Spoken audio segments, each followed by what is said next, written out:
Good morning, my dear lovely students. Today we are going to start chapter 4 of Gulmohar Reader book for class 4th. So take your book and open it. So the title of the story is The Trumpet of the Swans, means हंसों की आवाज़. Okay, let's start. So Alvin Brooks White was an American writer known for his children's books. His famous works beside The Trumpet of the Swans include Stuart Little and Charlotte's Web. तो इस story के जो writer हैं वो Alvin Brooks white हैं, जो कि एक अमेरिकन राइटर हैं और ये बच्चों की किताबें लिखने के लिए जाने जाते हैं। और इनके जो फेमस वर्क हैं, प्रसिद्ध इनके काम हैं, एक तो यही है the trumpet of the swan, और इसके साथ साथ स्टुअर्ट लिटिल, जिसके ऊपर एक मूवी भी है, आप लोगों ने देखी होगी, और चार्लोट्स वेब, इनकी फेमस वर्क्स हैं. Okay, let's start. First, we will read the paragraph and after that we will understand it. The trumpet of the swans means swan हम हंस को बोलते हैं और हंस की जो आवाज़ होती है, वो जो आवाज़ निकालते हैं उसको हम ट्रम्पेट बोलते हैं. ओके, सो हंसों की आवाज़. It's a beautiful story. Okay, let's start. Sam Beaver, an 11-year-old boy, was walking through a forest when he heard he searched the woods and swamps till he found a big nest of two enormous trumpeter swans by a lonely pond in the middle of the forest. They were laying eggs. Sam was filled with wonder because he knew that trumpeter swans were very rare. He returned to the same spot a week later to watch the birds again. But the swan could also sense that an outsider was nearby. Means Sam beaver नाम का एक 11 साल का लड़का है, जंगल से जा रहा था. तभी एक स्वैन की ज़ोर से आवाज़ सुनी और चकित हो गया. वो जंगल में उसने खोजा, जहाँ दलदल के पास पहुँचा उसने वहाँ देखा एक बड़ा सा घोंसला था. 2 बड़े से विशाल स्वैन की प्रजाति होती है, एक ट्रम्पेटर. तो ट्रम्पेटर स्वैन अकेले एक सुनसान तालाब के पास जंगल के बीचों बीच वे अंडे दे रहे थे. सैम आश्चर्य से भर गया क्योंकि वह जानता था कि ये जो ट्रम्पेटर स्वैन हैं वो बहुत रेयर हैं, मीन्स बहुत दुर्लभ हैं, बहुत कमी से मिलते हैं. ये वाले स्वैन मीन्स ये वाले हंस जो होते हैं वो बहुत कमी से दिखाई देते हैं. 1 हफ्ते के बाद वह उसी जगह पर जाता है फिर से देखने के लिए उन चिड़ियों को. पर जो हंस होते हैं वो महसूस कर लेते हैं कि एक बाहरी आदमी उनके पास में ही है. Next paragraph. The swan had a strange feeling of being watched.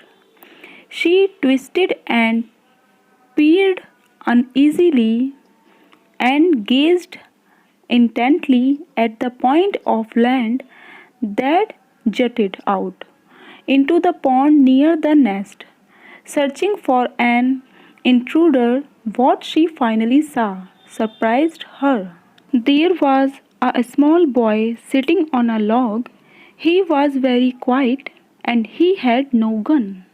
Means हंस को एक हो रही थी कि उसको देखा जा रहा है. उसने अंगड़ाई ली, ध्यान से देखा, थोड़ा बेचैनी से देखा, ध्यान से एकटक देखती रही. घोंसले के पास में ही ज़मीन का जो हिस्सा है वहाँ पर उसने ध्यान से देखा, जो कि तालाब के नज़दीक था।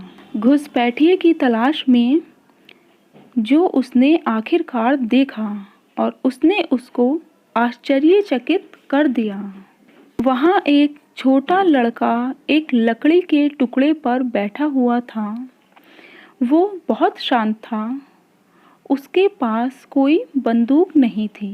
Next paragraph. There is a boy on that log, the swan whispered to the cob. The cob was furious. How did he get here in the heart of the forest? Boys can't fly, and there are no roads in the jungle, he shouted. Maybe he is lost, said the swan quietly. Anyway, he is just observing us. But what if he throws stones at us? Said the cob. Just wait, I'll go and knock him cold with my wing. जब उस हंस ने उस लड़के को वहाँ पास में ही लकड़ी के टुकड़े पर बैठा हुआ देखा, आगे क्या होता है? स्वैन ने मीन्स हंस ने कॉब से बोला। कॉब किसे बोलते हैं? नर हंस को बोलते हैं। जैसे मेल और फीमेल होता है ना, तो फीमेल में स्वैन है और इसका मेल हम कॉब बोलते हैं। उस स्वैन ने, हंस ने अपने नर हंस से बोला, मतलब फुसफुसा कर कहा, वहाँ एक लकड़ी पर लड़का है। जो कॉब था, नरहंस था, वो गुस्सा हो गया कि जंगल के बीच में वो कैसे पहुंच गया। लड़के तो उड़ नहीं सकते और जंगल में रोड भी नहीं है, वो चिल्लाया।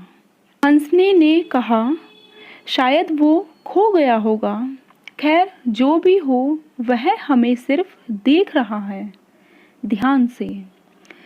कॉब ने कहा, तो क्या हुआ? वह हम पर पत्थर फेंकता है। रुको, मैं जाता हूँ, उसे मारकर जोर से गिरा देता हूँ अपने पंखों से। Next paragraph. Now just wait, don't start a fight, said the swan. He is not bothering us at all. Anyway, I have started this nest and I'll go and lay a fourth egg now, said the swan. For the next hour, the cob paddled slowly around the tiny island, keeping watch. Sam sat on the log, spellbound at the sight of these large water birds. After he had watched them for an hour, Sam got up and quietly left.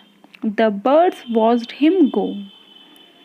Sighing with relief, the swan left the nest and turned to look back. There, laying safely on the soft feathers at the bottom of the nest, were 4 eggs. She gazed at them proudly. जब हंसने से उस cob ने, नर हंस ने बोला कि मैं अभी जाता हूँ और इस लड़के को गिरा देता हूँ अपने पंखों से, आगे क्या होता है? हंसनी ने कहा, नहीं, अभी रुको, लड़ाई शुरू मत करो, वो हमें परेशान बिल्कुल भी नहीं कर रहा है। खैर, जो भी हो, मैंने इस नेस्ट घोंसले को शुरू किया है। स्वैन ने कहा, मैं जाऊंगी और 4th अंडा दूंगी, मीन्स चौथा अंडा दूंगी। अगले घंटे तक छोटा टापू था, उसके चारों तरफ नर हंस घूमता रहा, पानी में नज़र रखे हुए था। सैम लकड़ी पर बैठा हुआ था। वो इन बड़े बड़े पानी वाले पक्षियों को देखकर मंत्रमुग्ध हो गया था। जब वह 1 घंटे तक उनको देखता रहा चुपके से, सैम उठा और चला गया। चिड़ियों ने उसे जाते हुए देखा और राहत की स्वैन ने घोंसले को छोड़ा और पीछे मुड़कर देखा। हाँ, उसने वो चौथा अंडा दिया था, वो सावधानी से मुलायम मुलायम परों पर उस घोंसले के बीचों बीच रखे हुए थे। स्वैन ने उनको गर्व से देखा, उन अंडों को। Next paragraph. The swan settled herself in the nest to keep her eggs warm. Carefully she reached down with her bill and poked each egg until it was in just the right spot to receive warmth from her body. The cob sailed around close by to keep her company and protect her from enemies. He knew that a fox prowled somewhere in the woods. He had heard him barking on some nights. जब swan ने उन अंडों को गर्व से देखा, फिर क्या होता है? स्वैन ने अपने आप को वहाँ रखा, मीन्स उस नेस्ट में, उस घोंसले में रखा और बैठ गई ताकि वह अंडों को गर्म रख सके। ध्यान से उसने अपने अंडों को थोड़ा थोड़ा धक्का दे करके उसको सही जगह पर कर दिया ताकि सबको सही गर्माहट मिल सके उसके शरीर से। और वो जो नर हंस था वो उसके चारों तरफ नज़र रख रहा था, उसका साथ देने के लिए और दुश्मनों से सुरक्षा करने के लिए। वो जानता था कि जो लोमड़ी है वो आसपास के जंगलों में शिकार की तलाश में है।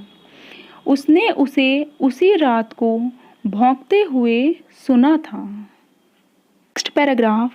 Days passed and the swan sat in the nest, warming the eggs.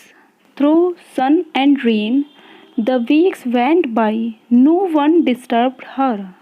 Finally, one warm afternoon, tired of swimming around, the cob asked the swan, "Do you never get tired of sitting in one place?"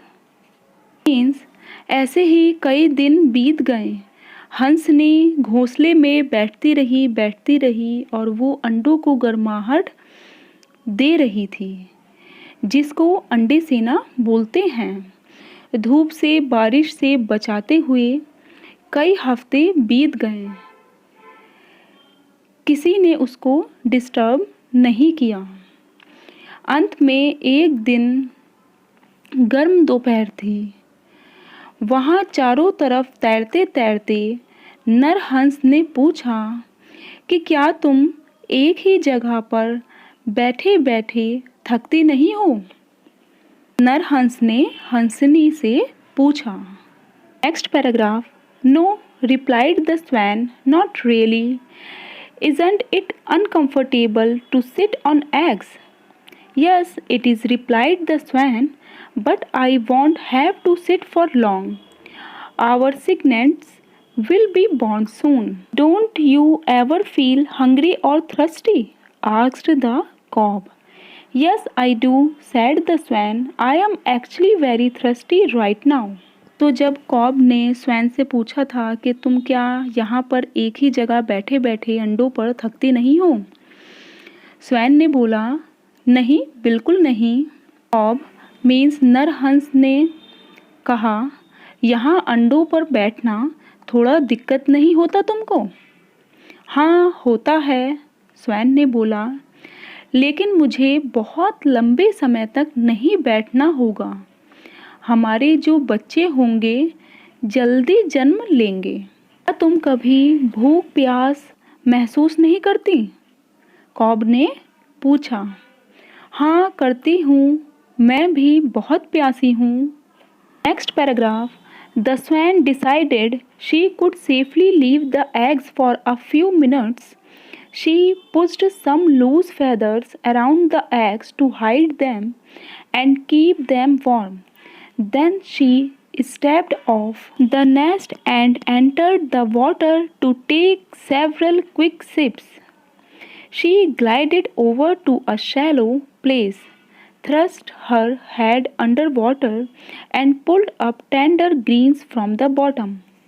Finally, she waddled out on a grassy bank and stood here, preening her feathers.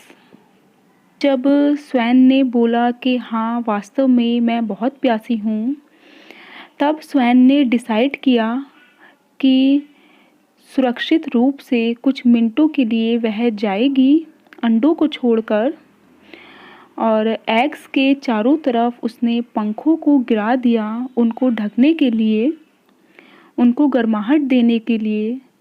तब उसने बाहर कदम रखा और पानी में गई और जल्दी जल्दी घूंट लेने लगी पानी के, और अपना सर पानी में डाला और जो नीचे जो ग्रीन ग्रास होते हैं पानी में जो स्वैन खाते हैं उसको खाई, और धीरे धीरे उसी ग्रास से भरे तालाब पर तैरती रही और अपने पंखों को साफ किया। Next paragraph, she felt good but she had no idea that at that moment their enemy the red fox stood waiting behind a clump of bushes. The cob spied the fox first. Look out, he trumpeted. I can see the fox creeping toward you. You are in grave danger. जब हंस उस पानी में चली गई, पानी पिया, घास खाई और अपने पंखों को साफ किया, आगे क्या होता है, ये सब करके उसने बहुत अच्छा महसूस किया।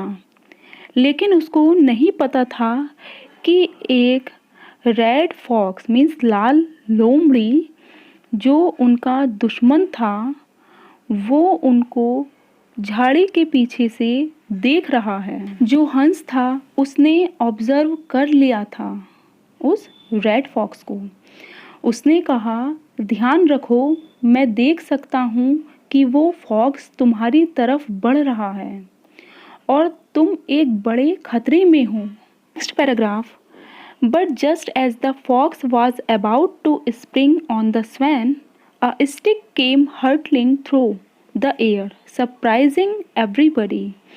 It struck the fox on the nose as he yelped in pain while turning around to run away. The two birds could not imagine what had happened. Then they noticed a movement in the bushes. So जब cob ने नरहंस ने हंसनी को आगाह किया कि ध्यान रखो, वो जो फॉक्स है वो तुम्हारी तरफ आ रहा। आगे क्या होता है, जैसे ही फॉक्स उस स्वैन पर झपटने के लिए आ रहा था, अचानक एक स्टिक हवा में तेजी से आई और फॉक्स की नोज पर लगी। उस लोमड़ी की नाक पर जोर से एक स्टिक लगी तो उसको चोट लगी और उसको दर्द होने लगा और वो वहाँ से भाग गया। कौन? लोमड़ी वहाँ से भाग गई। दोनों बर्ड मीन्स कॉब और स्वैन यह इमेजिन भी नहीं कर सकी कि ये हुआ क्या है। तभी उन्होंने कुछ झाड़ियों से देखा, मीन झाड़ियों में उन्होंने कुछ देखा कि कुछ हिल रहा है। Next paragraph, out stepped Sam beaver, the boy who had visited them a month एगो. Seeing him, the swans knew that he had saved them from the fox. They realized that the boy was their friend after all. Coo, coo, coo, said the cob. Coo, coo, replied the swan. The pond rang with the sounds of victory and gladness. Sam was thrilled. He walked slowly around the shore and sat down on a log. जब cob और swan ने देखा कि झाड़ियाँ हिल रही हैं, तभी क्या होता है, उन झाड़ियों से सैम ब्रीवर बाहर निकला, वो लड़का जो कई महीने पहले आया था और उनको देख रहा था।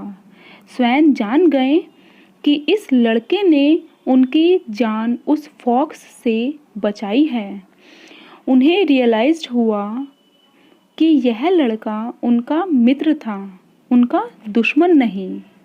कूहू कूहू कॉब ने कहा, मीन्स नरहंस ने कहा, ये एक खुशी की आवाज़ होती है जब वो खुश होते हैं। कुहू, स्वैन ने भी कहा। तालाब में आवाज़ गूंजी जीतने की, मीन्स वो जीत गए थे, वो खुश हो रहे थे स्वैन एंड कॉब, तो वो ऐसी आवाज़ निकाल रहे थे।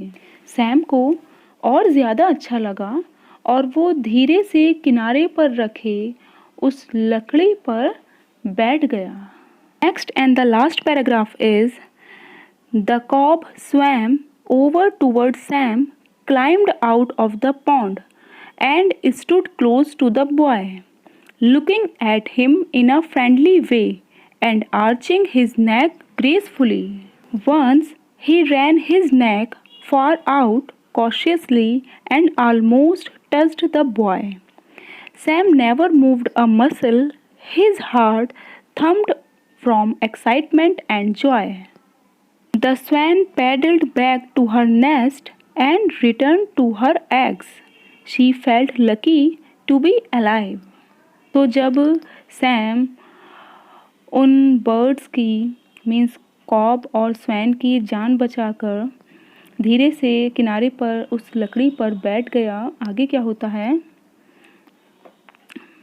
मेल स्वैन कॉब मीन्स जो कॉब था वो धीरे धीरे बॉय की तरफ बढ़ा और अपना सर नीचे किया उस नरहंस ने, और बहुत डरते डरते अपनी चोंच से उस बॉय को टच किया, मीन्स छुआ उसने अपनी चोंच से उस बॉय को। पर वो जो बॉय था सैम बीवर, वो बहुत अच्छा बच्चा था, उसने कुछ भी रिएक्ट नहीं किया, चुपचाप बैठा रहा, क्योंकि उसे ये फील हो रहा था कि अगर वो कुछ करेगा तो वह कॉब डर जाएगा, मीन्स वो नरहंस डर जाएगा अगर वो ज़रा सी भी हरकत करेगा। तो कुछ समय के बाद वह वापस आ गए स्वैन एंड कॉब अपने घोंसले में। अपने अंडों के पास आकर स्वैन ने महसूस किया कि वह बहुत खुशकिस्मत थी कि वो अभी तक ज़िंदा है। यहीं पर यह स्टोरी एंड होती है। I hope you enjoyed it. So stay healthy and safe at home. Bye bye, have a nice day. Thank you.